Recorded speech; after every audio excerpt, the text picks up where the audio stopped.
Welcome, everyone. Let's jump right into this explainer and discover how poetry isn't just, some spontaneous burst of emotion, but actually a carefully constructed architectural masterpiece. So often we read a poem and just get completely swept away by the feeling it evokes, right? But in doing that, we totally miss the intricate beams and pillars holding that feeling up. So today, we're going to look at poetry through the incredibly fascinating eyes of a builder. Here is our blueprint for today's explainer. First, the architecture of poetry. Second, characters, conflict, and plot. Third, sound, style, and emotion. Fourth, the three types of poetry. And finally, analyzing the masterpieces. Let's get building. Starting off with Section 1, the architecture of poetry. Okay, let's look at the foundational materials that every single poet uses to build their work. Now, looking at this list on the screen, if you've ever felt overwhelmed by a massive list of literary tools, don't worry. Just like a house needs wood, concrete, and nails, a poem relies on these 11 structural elements to take shape. And we're definitely not going to just sit here and read through a dictionary of terms today. To make this incredibly easy to grasp, we're going to group these 11 elements into logical, interconnected buckets. Moving right into our first bucket in Section 2, characters, conflict, and plot. So, this first bucket is all about the story-driven elements that give a poem its narrative pulse. Basically, this is where the action happens. Because every story needs a subject, right? In poetry, characters can be people, animals, or honestly, even entirely abstract concepts. But what's absolutely crucial to understand here is their purpose. Characters provide a focal point. They turn massive, overwhelming themes into highly relatable, concrete realities through their experiences. And characterization? Well, that's simply the process the poet uses to reveal exactly who these characters are to us. It could be through a subtle line of dialogue, a specific action, or even a peek into a deeply private thought. Now, this brings us to conflict, which brilliantly illustrates the tension of a poem. Look, without conflict, there's literally no momentum. There's zero reason for the characters to move forward. This struggle usually manifests in a few distinct ways. It could be a direct confrontation in character versus character, highlighting deep moral dilemmas between two people. Or it could be character versus society, which really digs into the friction between what one person deeply desires and what rigid societal norms expect of them. Or it might be character versus nature, which almost always symbolizes much larger themes, like fragile human vulnerability going up against the sheer uncontrollable power of the natural world. And to navigate all that conflict, we need a plot. The sequencing of the plot dictates exactly how we experience the poem. A linear plot is super straightforward. It moves steadily ahead in chronological order, A to B to C. It makes the narrative clear and super easy to follow. But a flashback plot? That is where things get highly strategic. The poet deliberately interrupts the present timeline to jump back and provide deeper background context, which completely shifts and complicates our understanding of the current situation. All right, on to Section 3, sound, style, and emotion. Moving to our second bucket, let's step away from the narrative for just a second. If the plot is the physical framing of our poetic house, sound and emotion are the paint, the lighting, and the interior design. Let's look at the mathematical elements that give a poem its auditory rhythm. Rhyme is that repetition of similar sounds, typically at the end of lines. Your classic AAB or ABAB schemes.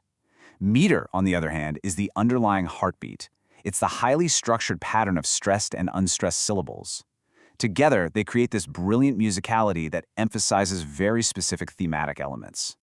Now, what's truly fascinating here is how simple, individual word choices completely dictate the overall impact of the text. We call this diction. The poet's deliberate choice of vocabulary subtly conveys nuances that pull us right in. Are they using sharp, harsh words, or maybe soft, flowing ones? And when you take that diction and combine it with specific literary devices, you get style. Style is the distinct, totally unique, and entirely recognizable fingerprint of the poet. Okay, this next point is absolutely crucial, so listen up. You have to understand the difference between tone and mood, because they are constantly confused. They are intricately linked, for sure, but they are absolutely not the same thing. Tone belongs entirely to the creator. It's the poet's attitude toward the subject, whether that's fiercely serious, bitterly ironic, or warmly playful. Mood, however, that's the emotional atmosphere created by the poem. The mood belongs to you, the reader. It is your emotional reaction and your internal experience while reading the text. To thoroughly finish off this bucket, we have the artistic polish. Let's really unpack how these tools enhance the final product. Patterns and motifs act as these recurring symbols that meticulously bind the theme together across multiple stanzas. Figures of speech, well, they stretch language way beyond its literal meaning. They use metaphors to make direct comparisons, similes to compare using like or as, or hyperbole to create massive, literally impossible exaggerations. And then we have the sound devices, like the sharp repetition of consonant sounds in alliteration, the echoing vowels of assonance, or words that literally sound like what they mean. Think onomatopoeia. All of this combined is what makes a poem sticky and memorable in your brain. That brings us to Section 4, 3 types of poetry. Now that we deeply understand the raw materials, from conflict right down to meter and mood, let's explore the 3 distinct architectural styles these elements can actually build. Despite the millions of poems out there spanning centuries of human history, they all broadly fall into one of 3 primary domains: lyric, dramatic, or narrative. Let's check out the defining blueprints for each one. First up is lyric poetry. If the poem you're reading is highly emotional, prioritizes a sweeping musicality over some rigid storyline, and historically was intended to be accompanied by music, well, you are looking at a lyric. This category doesn't care about advancing a plot. Instead, it invites you to pause, take a breath, and deeply reflect on internal thoughts and profound feelings. Common examples of this structure include elegies, odes, and sonnets. Contrast that with a narrative poem. Actually, this is one of the oldest forms of literature in human history.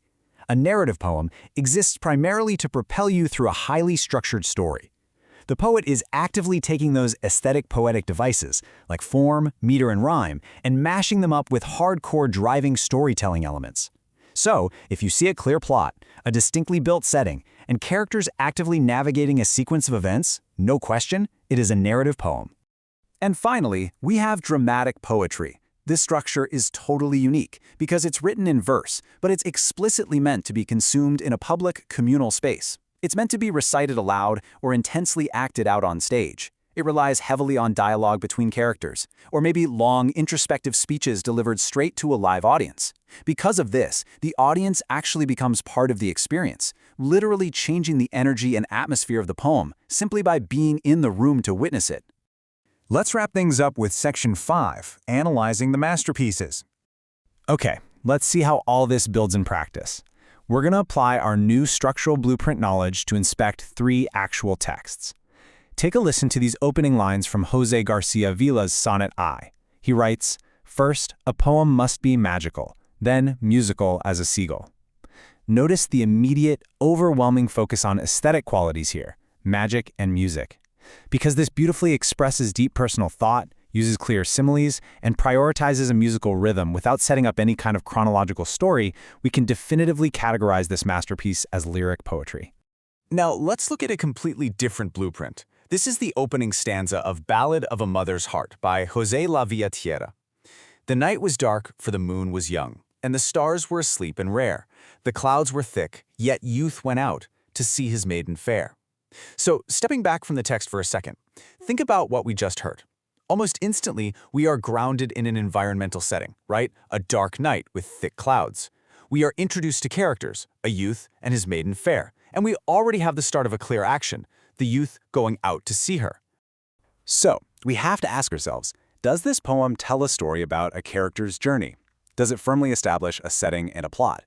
The answer is a resounding yes. Because it relies entirely on these foundational storytelling tools rather than purely internal emotion, we can easily and confidently identify this piece as a classic narrative poem.